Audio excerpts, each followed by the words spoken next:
Vous écoutez Habitat et Perspectives, les podcasts de Berval. Bienvenue à vous, merci de nous rejoindre dans ce tout nouvel épisode de notre série de podcasts consacrés à la construction et la rénovation de maisons. Aujourd'hui, on va se pencher sur le contexte de l'immobilier. Alors vous allez dire, c'est pas facile parce qu'il y a énormément de défis à surmonter. On va voir comment le positionnement luxe peut être une réponse face à la crise. On en parle avec David Lacroix. Bonjour David. Bonjour Isabelle. Président de Berval. Et avec nous, Julien aussi. Bonjour Julien. Bonjour Isabelle. Vous êtes président directeur général d'Espace Atypique et fondateur également d'Espace Atypique. Comment est-ce que vous êtes rencontrés tous les deux ? C'est pas né d'hier cette histoire ? On est en 2024, ça doit dater d'une bonne quinzaine d'années maintenant, un peu plus. On était tous les deux au sein du même siège, du même groupe bancaire. Et Julien, de mémoire, était au contrôle de gestion et moi j'étais au pôle immobilier. On était voisins de couloir. Voilà, on est partis tous les deux de cette banque à l'époque et voilà, on a eu des chemins parallèles. Alors c'est un peu amicalement vôtre. Julien a choisi la voie de l'ancien, j'ai choisi la voie du neuf et chacun on a fait notre bonhomme de chemin. Mais en vous regardant toujours, en regardant ces carrières en parallèle, l'un pour l'ancien, l'autre pour le neuf, il y a des points communs ? On a gardé contact régulier, on se voit de temps à autre, on déjeune ensemble. Julien a un magnifique développement, le réseau Espace Atypique a un magnifique développement en France. Maison Berval, que j'ai l'honneur de présider aujourd'hui, a un développement régional, pas national. Mais il y a toujours des points d'intérêt communs, des visions, on partage nos visions, comment on ressent le marché, comment on ressent les clients. Puis sans vouloir déflorer le propos de Julien, il a une forte volonté de développement, il a toujours plein d'idées et c'est toujours très intéressant de s'enrichir de ça. Et puis vous avez le luxe en commun, en tout cas ce positionnement très haut de gamme. C'est vrai. Puis on est des passionnés de l'immobilier, donc c'est toujours plaisant d'échanger sur ce qui se passe. Alors, à quoi il ressemble aujourd'hui le marché de l'immobilier, Julien ? On entend beaucoup parler de crise, d'un contexte extrêmement rude. Comment est-ce que vous le ressentez ? Alors le marché, il a été effectivement compliqué depuis 1 an et demi, 2 ans. Ça a commencé avec la guerre en Ukraine, l'inflation qui a suivi, les taux d'intérêt qui sont passés de 1%, ce qui était un taux assez anormal, à plus de 4% en quelques mois. Donc il y a eu un marché qui s'est figé parce que les personnes ne pouvaient pas emprunter aux mêmes conditions. Et ça s'est un petit peu compliqué au niveau de la fluidité des transactions, les acquéreurs ayant moins de capacité d'endettement, les propriétaires qui ne voulaient pas vendre à perte, qui avaient ce sentiment-là. Ouais. Exactement, ou même des clients qui souhaitaient déménager avec un prêt à 1%, hésitaient finalement à reprendre un prêt à 4%. Donc tout était un petit peu compliqué, mais on voit le bout du tunnel, comme on dit. Je dis en ce moment que le pire est derrière nous, parce que les conditions sont maintenant réunies pour que ça aille mieux. On en parlera après. Vous partagez cette vision de la lumière peut-être au bout du tunnel ? Oui, il y a une lumière récente. Oui, c'est vrai, il y a une lumière récente qui est plutôt dans l'été. Alors, je pense que à la fois le marché a connu du blocage parce qu'il y a une compilation d'événements très différents il y a eu l'augmentation des taux d'intérêt, il y a eu la crise inflationniste avec la guerre de l'Ukraine, une crise énergétique qu'on oublie un peu parce que qui était aussi liée à la Russie. Donc compilation d'événements qui a ralenti le marché et maintenant on a peut-être une compilation d'événements qui part dans l'autre sens. Déjà, il y a une baisse du taux d'intérêt. La BCE a annoncé la semaine dernière une nouvelle baisse des taux directeurs, donc normalement ça devrait suivre au niveau des banques. On était à plus de 4, aujourd'hui on est plutôt à 3,60. Certains économistes prédisent que les taux pourraient redescendre sous la barre des 3, à 2,90. Donc, ça fait quand même un montant de pouvoir d'achat pour les particuliers. Ce pouvoir d'achat qu'ils retrouvent, ça refait bouger le marché immobilier. Et nous, le marché du neuf, on est très dépendant du marché de l'ancien. Déjà parce qu'il y a une fluidité entre le marché. Et puis, nous, chez Berval, on a beaucoup de nos clients qui sont secondo-accédants, donc qui ont un bien à revendre. Je dis souvent, sans exagérer, mais l'immobilier est une chaîne. Et vous savez, quelqu'un qui est locataire logement social, qui va acquérir son premier logement, il va acheter un premier petit appartement, et cette personne qui va revendre son premier petit appartement va en acheter un plus grand, et la personne va elle-même peut-être en acheter encore un plus grand, et puis on va arriver dans le neuf. Et on est en cercle vertueux. Donc à la limite, quelqu'un qui veut quitter le logement social pour acheter son premier logement, si ça ne se fait pas, à l'autre bout de la chaîne, vous aurez peut-être la construction d'une très belle maison neuve dans les Hauts-de-Seine, dans le 78, qui se fera pas non plus. Donc aujourd'hui, il faut que le marché se débloque. Les taux, ça aide. Je pense que les JO ça aide aussi parce que c'est quelque chose qui a été positif et qui a amené quelque chose de différent depuis plusieurs mois qu'on a passé, qui était des fois un peu dans une période sombre. Donc, Mais l'état d'esprit au moins a changé et ça influe, j'imagine, aussi beaucoup. oui, ça influe beaucoup et je pense que les gens aussi, nos clients, le particulier français peut aussi avoir à nouveau besoin de dire tiens, je veux me offrir un nouveau horizon, je veux changer, je veux modifier. Ça peut être acheter un nouveau bien, ça peut être aussi faire de la rénovation parce qu'il y a ça aussi dans le marché, faut pas l'oublier. Donc c'est un début. C'est encore timide, la lumière, elle n'est pas encore en plein jour, mais en tout cas, c'est une lueur d'espoir. L'ancien était un peu moins impacté, peut-être, par cette crise. Oui, Pourquoi ? effectivement, l'ancien était moins impacté car il n'y a pas la problématique dans le neuf qui est de trouver un terrain puis de construire, qui sont des cycles beaucoup plus longs. Donc l'ancien a été impacté, évidemment. On a eu, chez Espace Atypique, on a eu un impact moindre que l'ensemble du marché, parce qu'on est, Parce on que est sur sur du haut le de gamme. positionnement luxe, ça Voilà. change la donne. Ouais. Exactement, mais on a quand même été impacté avec une baisse de 16% l'année dernière. On est encore en baisse cette année en termes de volume, mais il y a quand même eu des achats de besoin. On n'était pas sur de l'achat plaisir. C'est vrai que chez Espace Atypique, on est beaucoup sur de l'achat plaisir.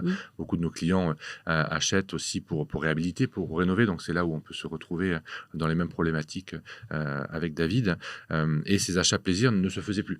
On était sur des achats contraints avec un déménagement, une séparation, les achats habituels qui se passent et avec, on va dire, l'éclaircie sur l'économie, l'inflation et les prix aussi qui dans l'ancien ont baissé. Là, les Français sont sur le point de retrouver le pouvoir d'achat qu'ils avaient avant la crise. D'où cette lumière que vous percevez. Oui, et puis David, nous oui. cette partie qui est résiduelle qu'Espace Atypique et le marché de l'ancien ont eu sur l'achat contraint, nous, on l'a moins eu dans le neuf. Parce que quand vous êtes dans un achat contraint, vous êtes souvent dans l'urgence. C'est parce que vous déménagez, parce que vous avez un changement familial. Oui, vous n'avez pas le temps de faire construire. Et la construction prend du temps. Donc, c'est pas compatible avec l'achat contraint. Par contre, c'est un projet de vie. La construction, donc c'est souvent, on décide de changer de région et de construire une maison, on décide de changer d'habitat, ou alors on est une famille recomposée. Donc on est vraiment dans le domaine de la construction plaisir, du projet de vie, et ça, c'est en train de renaître et de repartir. Construction plaisir, c'est typiquement ce qui correspond à votre offre luxe signature ? Notre offre, comme je dis souvent, le terme est plus que du sur-mesure, c'est de la haute couture, c'est-à-dire qu'on cherche vraiment à englober le client sous toutes les envies, les rêves, les besoins qu'il peut avoir. Donc ça peut être tant en termes techniques sur la qualité du chauffage, la qualité de l'air qu'il peut avoir dans sa maison, la lumière, toutes les lumières qu'on peut apporter, et tellement d'autres choses. Et après sur l'architecture, l'esthétisme, on a un catalogue de prestations qui est extrêmement fourni, et puis ça va jusqu'à l'ameublement, l'aménagement paysager du jardin. Donc on est sur tous les domaines où le client peut se faire plaisir. Et vous, Julien, qu'est-ce que le client vient chercher dans l'ancien, dans l'atypique ? Alors nos clients, ils cherchent un coup de cœur aussi, donc on se rejoint à ce niveau-là également. Et chez Espace Atypique, le client va rechercher un bien qui n'est pas celui de Monsieur Tout-le-Monde. Il veut se différencier par l'habitat. L'habitat est important et nos clients vont parfois peut-être changer leurs critères pour trouver le bien de leur rêve. Donc changer parfois de localisation, de commune, d'arrondissement pour avoir un bien hors norme, car nos clients sont souvent des chefs d'entreprise, des cadres supérieurs, aussi des retraités, et voilà, ils veulent vraiment avoir un habitat particulier et ils s'affranchissent des contraintes de budget, localisation, nombre de chambres par rapport, je dirais, au travail de l'un, de l'autre, les parents, les écoles, etc. Ils ont une liberté finalement qu'ils peuvent se permettre avec le télétravail. Évidemment, ils peuvent vraiment trouver le bien de leur rêve. Alors, ça peut être quoi faites-nous rêver un peu des projets complètement dingues, des espaces vraiment atypiques auxquels on penserait même pas. Alors, on a tout type de biens. C'est vrai qu'on a, même si on est sur une niche, cette niche est vraiment devenue un segment de marché. Donc, on peut avoir tout type de biens. Ça peut être une maison d'architecte folle avec une vue mer. Ça peut être un énorme loft avec une lumière zénitale, des fermes métalliques et des volumes incroyables. Ça peut être des choses encore plus originales, comme une péniche, comme un bunker, un château Un bunker, d'eau. on peut vendre un bunker de luxe ? De luxe, je ne sais pas, mais le luxe, c'est pas forcément la taille, ça va être la localisation. Et si on a un bunker en Normandie sur la mer, ça peut être vraiment très agréable. Quel est votre atout, vous, David, dans la construction ? La certification, ça joue ça dans le plus qu'on donne au luxe ? Alors, on a un certain nombre d'atouts. La certification joue parce que c'est un référentiel de qualité. On est chez Cercal, nos maisons sont référencées NFHQE, NF Habitat HQE. Ça, c'est un point important. On est une société qui a une pérennité. Et c'est important dans un monde économique et un monde de la construction qui bouge beaucoup. Nous, on existe depuis 1932. On est adossé à un groupe, le groupe Hexaom, qui est leader de la construction et de la rénovation en France. Donc, c'est important aussi. C'est un groupe familial avec des valeurs fortes. Et puis, on a aussi cette volonté de chaque instant de se renouveler, d'aller sur d'autres métiers, d'aller sur d'autres prestations, d'innover. Voilà, on a été un des premiers à distribuer un système de VMC qui était particulier, de la société Renson, pour ne pas la citer et pour ne pas la nommer, mais il y a aussi beaucoup d'autres points où on cherche toujours à avoir le meilleur produit que l'on puisse proposer, et des fois en avant-garde. Est-ce que vous avez toujours un œil, Julien, sur ce qui se passe dans le neuf? Est-ce que ça vous apporte, vous, sur votre regard dans l'ancien? Alors, il n'y a pas Comment ça marche? de lien direct finalement, mais on aime bien connaître toutes les innovations parce qu'on sait que ce qui se fait dans la construction, dans la rénovation de luxe, on va le retrouver nous quelques années plus tard dans l'ancien. Et puis on a certains de nos clients qui sont des marchands de biens, notamment dans le luxe, qui justement font l'acquisition d'une maison, la rénovent et pour la revendre finalement à une clientèle qui veut, donc ils passent souvent par des promoteurs, par des marchands de biens, comme Maison Berval, pourquoi pas, pour avoir un produit qui est clé en main, prêt à être acheté. Oui, je vais me permettre. Oui. L'inverse, c'est vrai aussi. Je suis abonné à la newsletter d'Espace Atypique. Je reçois régulièrement. Donc, Julien a toujours l'intelligence de mettre en avant des personnalités qui peuvent influencer l'architecture, la décoration ou des biens particuliers. Parce que l'ancien aussi peut nous inspirer. Ce qui a pu se faire à un moment, le côté atypique, il peut y avoir des biens dans le réseau qui peuvent revêtir les biens d'Espace Atypique. Ça peut nous donner des idées architecturales ou d'aménagement intérieur en les reprenant et en les modernisant. Oui, parce que dans l'ancien, notamment dans l'atypique, il peut y avoir des architectes aussi qui sont intervenus pour moderniser et oui, donc les intérieurs. C'est vraiment un berceau d'idées, d'inspiration à tous les étages. Oui, on a sorti une maison il y a quelques années maintenant, qu'on avait nommée à l'époque Millésime 2016, je me souviens. Et c'était une maison neuve.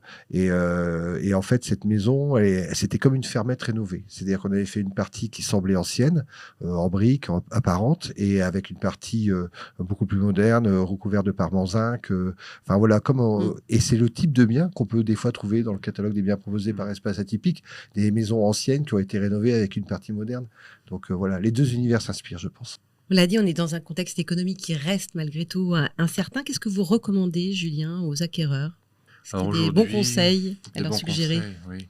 Alors, les acquéreurs, pour moi, c'est le bon moment pour eux d'acheter parce qu'il y a une offre. Ah oui, c'est maintenant là? Oui, je pense. Les prix ont bien baissé, notamment en Ile-de-France. On a eu 10% de baisse de prix. Il y a une offre importante sur le marché. On a plus de 20% par rapport à l'année dernière. Les biens ne se vendent pas immédiatement. Il y a quand même des acquéreurs, mais quand on souhaite acheter aujourd'hui, notamment dans le luxe, quand on n'a pas de financement, c'est le bon moment. On a une offre de qualité, un grand choix, on a le temps de visiter, de négocier, alors qu'il y a quelques années, quand l'immobilier était vraiment en pleine euphorie, c'était compliqué. On voyait des biens de qualité être pris par d'autres acquéreurs, donc ça pouvait être frustrant. Donc je pense que les acquéreurs aujourd'hui peuvent faire de bonnes affaires, si je puis dire. Pour ceux qui n'ont pas besoin d'emprunter. Hein. Voilà, mais même ceux qui ont besoin d'emprunter, on est autour de 3,5% de ça taux. redevient raisonnable. Donc, voilà.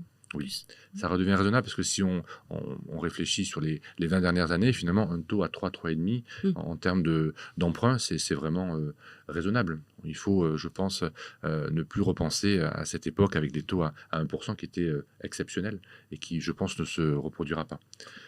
Parole d'ancien banquier. Vous allez peut-être pas dire le contraire, évidemment, mais c'est le moment d'investir aussi, selon vous, David? Pour des raisons différentes, oui. Mais le moment de faire construire, oui, le marché à son pic, il y a 2-3 ans après le Covid, le marché de la maison était à 120 000 constructions par an. Aujourd'hui, on est plutôt aux environs de 60 000.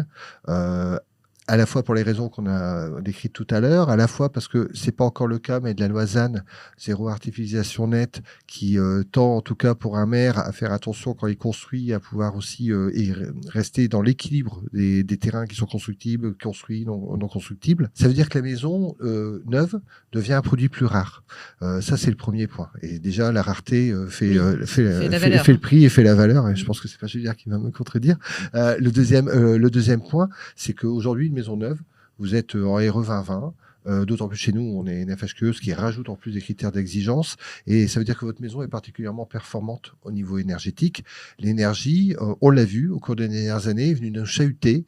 Nous qui étions en France plutôt sur un coût de l'énergie qui était stable, on a vu que ça pouvait bouger et on sait qu'aujourd'hui, le contexte international peut amener à avoir une énergie qui peut encore connaître des périodes inflationnistes. Donc, avoir une maison dont on maîtrise la consommation, dont on maîtrise l'énergie, c'est un point important. Donc, je pense aussi, dernier point, qu'il y a aussi eu un marché un peu en ralentissement. Il y a une offre de terrain qui s'est cumulée, il y a peut-être certainement plus de terrain aujourd'hui sur lequel on peut peut-être aussi avoir des négociations. Donc, pour des raisons différentes de l'ancien, il y a aussi quand même un contexte favorable aujourd'hui sur la construction dans le neuf. Et puis il y a l'innovation aussi, c'est vraiment votre sujet, ça, c'est votre moteur. Ouais, l'innovation, elle est continue. Donc, effectivement, il y a des éléments nouveaux d'équipement. Je citais la VMC tout à l'heure. Ça peut être la pompe à chaleur. Ça peut être tout ce qu'on peut mettre dans une maison. Et puis, ça peut être esthétique également, sur le carrelage, sur les menuiseries, sur plein de choses. Donc, effectivement, il y a aussi la possibilité d'avoir une maison dernier cri. Avec les contraintes actuelles et les enjeux de sociétaux, environnementaux, est-ce que certains de vos acquéreurs ne disent pas « Ah, si je prends de l'ancien, ça va être compliqué ». Est-ce que vous sentez que ça peut être un frein potentiellement pour eux ? Oui, on n'avait pas du tout cette tendance il y a encore 2 ans. Ah oui, c'est vraiment tout frais là. Oui, depuis quelques mois, je dirais un an et demi, on a nos clients, même avant de visiter, qui regardent le DPE et ça peut être un frein si le DPE est en E ou F et qu'il y a déjà une rénovation qui a été faite. C'est vraiment un critère de choix important. Si le DPE est mauvais, mais qu'avec une rénovation, en changeant l'isolation, le système de chauffage, etc., on arrive à une note correcte, il n'y a pas de problème, mais il y aura une négociation peut-être sur le prix, s'il n'a pas été pris en compte dans le prix affiché.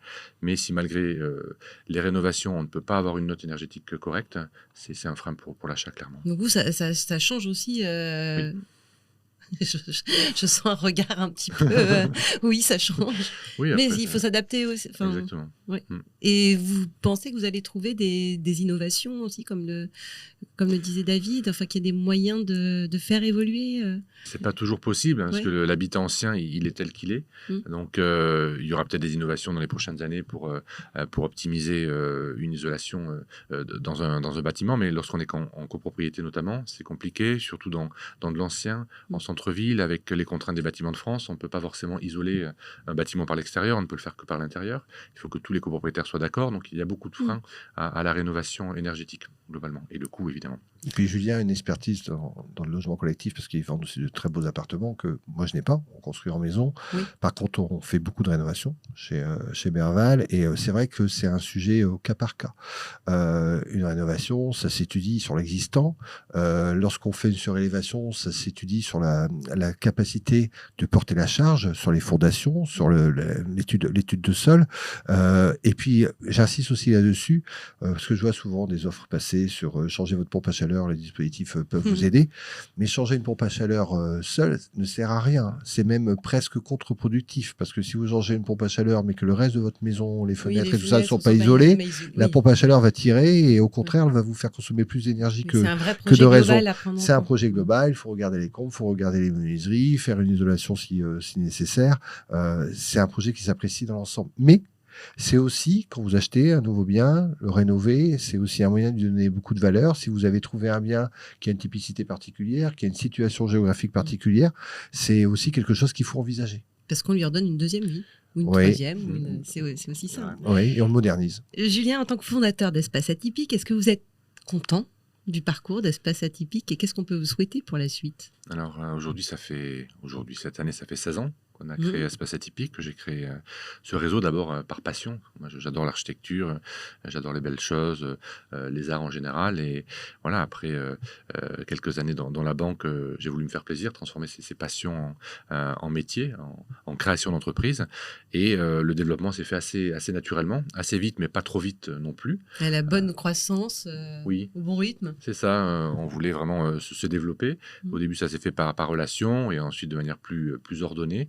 mais de manière quand même progressive pour qu'on puisse absorber les nouveaux entrants, les former. On est organisme de formation certifié. Et aujourd'hui, voilà, on est présent sur on va dire les 2/3 du territoire français, avec une couverture qui est importante, et on a des biens qui sont extrêmement variés. Et moi, ce qui me fait vibrer, je dirais, c'est les biens qu'on vend, d'une part, évidemment, mais c'est aussi les personnes avec qui on travaille, c'est nos clients qui sont des passionnés aussi, et c'est les valeurs qu'on porte tous les jours. Et ça, c'est ce que vous partagez aussi, j'imagine. Il y a forcément de la passion, parce qu'on parle de l'habitat des gens. Vous êtes au cœur de la vie des gens, que ce soit dans l'ancien ou dans le neuf. Oui, il y a une passion qui est individuelle. Moi, je regarde avec beaucoup d'admiration le parcours de Julien, parce que je trouve qu'il a vraiment créé une très belle entreprise, une très belle marque, très visible. Moi, j'ai repris la présidence d'une entreprise qui est ancienne, qui existe depuis 1932. Moi, j'en hérite. Oui, en fait, vous êtes de l'ancien qui fait du neuf, et c'est du neuf qui fait de l'ancien, c'est ça, hein? Aujourd'hui, un acteur global fait un peu de tout. Mais ce que je veux dire, c'est que moi, j'ai la chance d'hériter de la présidence d'une entreprise qui existe depuis longtemps, depuis 90 ans, qui appartient à un groupe. J'en suis, entre guillemets, le locataire, et un jour, je partirai. Reviendra l'âge de la retraite, et j'aurai fierté à la transmettre à quelqu'un d'autre, avec une position qui sera acquise différemment, mais avec cette histoire qui se sera écrite. Je rejoins Julien sur la passion que l'on a, sur la passion qu'ont nos clients. Je vais vous dire une toute petite anecdote. Maison Berval, depuis 1932, met une plaque sur ses maisons, marquée Maison Berval. J'ai eu la chance de rencontrer le petit-fils de fondateur, que je salue d'ailleurs dans le podcast, il se reconnaîtra. Et aujourd'hui, on le fait toujours. Et pour moi, c'est une fierté quand je passe voir une maison qui va être en livraison, que je passe sur un chantier, que je vois cette plaque. Pour moi, l'histoire se perpétue, et c'est toujours agréable de voir une maison ou que d'anciens clients viennent nous voir et nous montrent avec fierté une maison des 50-60 qui a encore cette plaque. C'est ça aussi qu'on peut vous souhaiter, que votre réseau, on le retrouve en 2030 peut-être, Julien? Oui, tout à fait. L'idée, c'est de continuer notre développement, de toujours être au service de nos clients, voilà, avec humilité, pour accompagner, pour écouter. Parce que dans l'immobilier, lorsqu'on a un projet, voilà, tu le vois dans le neuf aussi, on a des rêves, on veut les réaliser. Et donc, il faut beaucoup d'écoute, beaucoup d'accompagnement. Donc, oui, dans quelques années, on continuera. Puisqu'on parle d'avenir, il y a plein d'innovations technologiques en ce moment, même dans l'ancien, j'imagine qu'il y a énormément de projets là. Alors chez Espace Atypique, effectivement, on a pas mal de projets en ce moment. Il y a l'intelligence artificielle dont tout le monde parle, et on s'intéresse très sérieusement au sujet, d'une part pour faciliter le travail de nos conseillers immobiliers afin qu'ils passent plus de temps, plus de valeur ajoutée auprès de nos clients. Et puis également au niveau de notre site internet, il va y avoir des nouveautés bientôt grâce à l'intelligence artificielle. Ça, c'est un projet qui me tient à cœur. Ensuite, comme on est sur un segment haut de gamme, on s'est développé à l'international. On a eu la chance de rejoindre un réseau de partenaires prestigieux qui s'appelle Leading Real Estate Companies of the World. C'est un nom assez compliqué, mais en tout cas, c'est 130 000 conseillers dans le monde entier, dans 70 pays, qui finalement se font des recommandations de clients, acquéreurs, vendeurs. Donc ça, c'est une chance pour nous d'offrir cette visibilité internationale à nos clients français. Et le dernier projet qui est tout récent, ça date d'hier. C'est un scoop, en fait. C'est un scoop, exactement. On a donc signé un partenariat avec Drouot Immobilier, un partenariat exclusif, parce que la maison Drouot s'est lancée dans la vente aux enchères immobilière, et nous allons être le partenaire exclusif de la maison Drouot. On a des valeurs communes et on est ravis de ce partenariat. David, c'est pas mal, hein? Oui, c'est très bien, très actif.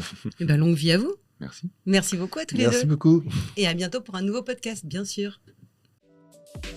C'était Habitat et Perspective. À bientôt pour un prochain podcast.